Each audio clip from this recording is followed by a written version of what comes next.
Halo teman-teman semuanya, kembali lagi di channel Tani Asik. Kesempatan kali ini saya sedang melakukan penanaman pare dengan lahan yang sebelumnya saya tanami pare tetapi roboh sebelumnya itu teman-teman, ada di video sebelumnya.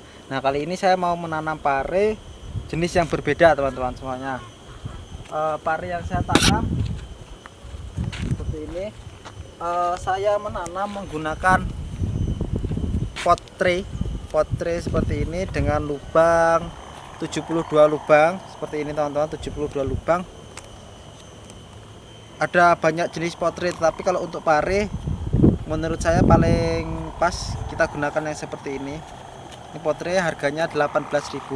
Nah, untuk jenis yang saya tanam kali ini saya menggunakan dua jenis. Kalau untuk tanaman yang sebelumnya saya kan pakai lipa, terus dulko, sama satunya lagi Yunan.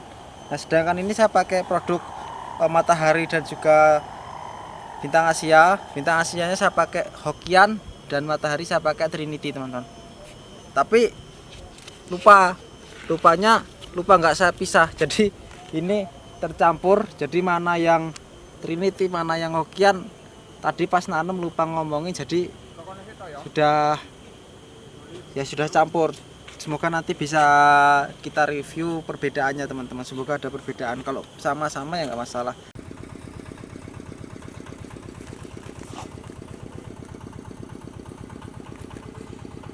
Nah, seperti ini penggunaan pot tray ini, kita yang pertama lebih hemat waktu, terutama hemat waktu karena ngisi tanahnya lebih mudah, nanamnya lebih mudah, dan tanamnya lebih mudah seperti itu. Nah, untuk tanaman ini luas kurang lebih swolon itu 1250 meter. Itu saya tanami kurang lebih nanti 1100 tanaman. 1100 tanaman dengan target satu tanaman itu 8 kilo. Nah, target saya 8 kilo, artinya kalau untuk lahan segini 1100 tanaman saya bisa dapat 8 ton targetnya teman-teman. Untuk cara menanamnya kita lihat di sini teman-teman. Ini sudah ditanami ya,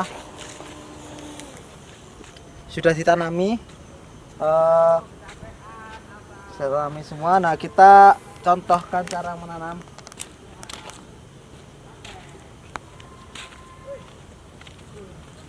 Nah, untuk cara nanam ini teman-teman, menggunakan pot tray kita harus ini, kalau kita cabut langsung, kita cabut kayak gini, akarnya nanti putus karena dia ada tanahnya. Seharusnya kalau untuk pot tray kita media tanamnya cukup pupuk kandang yang halus, arang sekam, dan juga kokopit, atau cukup pupuk kandang dan juga sekam. Jadi dicabut enak, karena ini saya pakai tanah. Ini harus pencet kayak gini biar dia ngecil. Terus seperti ini, akarnya belum sempurna tapi seperti ini teman-teman, kayak gini. Terus kita tanam. Nah, seperti ini permudah. Ini nggak masalah teman-teman untuk ukurannya tidak sama. Kita harus menyediakan, kan kita ini nggak sama nih, kemungkinan misal nanti mati atau gimana, kita menyediakan nyulamnya langsung kita taruh di polybag, jadi besarnya yang ada di sini sama dengan yang ada di polybag itu, nanti nggak ada, cukup kayak gini.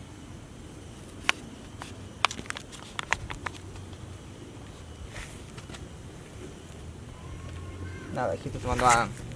Nah, terus proses selanjutnya setelah tanam, sebelum tanam teman-teman, ini tanah kita aliri air sampai jenuh, kita biarkan, besoknya kita tanam. Nah, setelah tanam itu disiram lagi kayak gitu. Kenapa? Alasannya karena agar tanaman itu tetap terjaga ini ya, kelembapan tanahnya seperti itu teman-teman.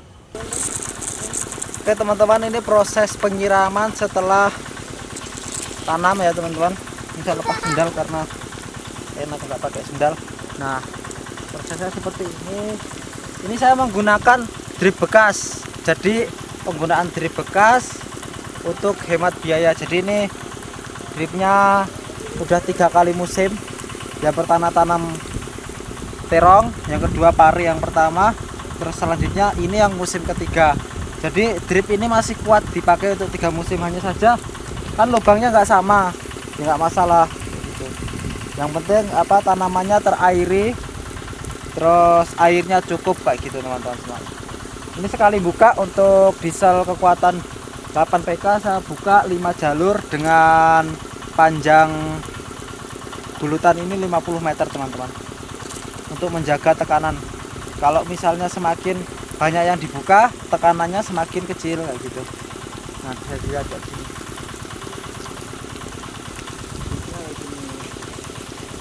Nah, ini kan bocor teman-teman. Kayak gini contohnya bocor. Nanti kita sambung lagi, enggak sambung. Apa ya? Cari kayu atau bonggol singkong atau apa untuk menyumbatnya kayak gitu. Biar enggak.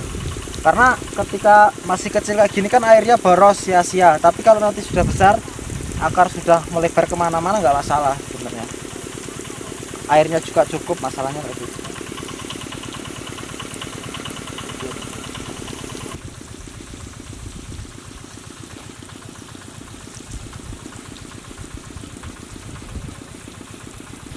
Oke teman-teman, ini proses pelubangan drip bekas. Jadi kan untuk jarak tanam sebelumnya saya gunakan 1 meter 1 kali 2, sedangkan ini saya gunakan 80 kali 2, jadi ini 80. Jarak tanam sininya ini 80 teman-teman. Terus jarak tanam antar pokok ke pokok antar gulutan itu 2 meter teman-teman. Ini ke sini 2 meter, sedangkan untuk lajur lurusnya itu 80 cm kayak gitu. Jadi otomatis lubangnya juga ganti. Jadi itu prosesnya, lubangnya pakai kawat di bengkong terus dilancipin, bisa dilihat kan.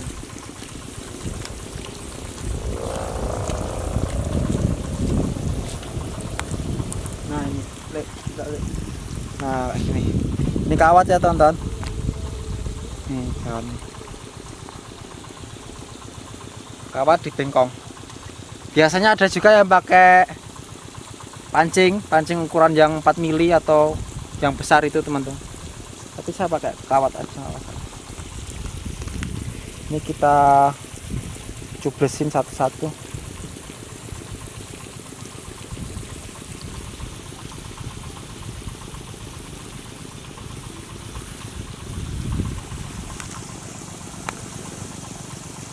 Sekarang bisa baca.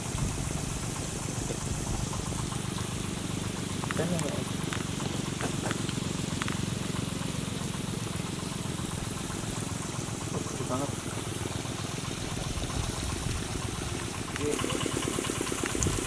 Oke, terima kasih.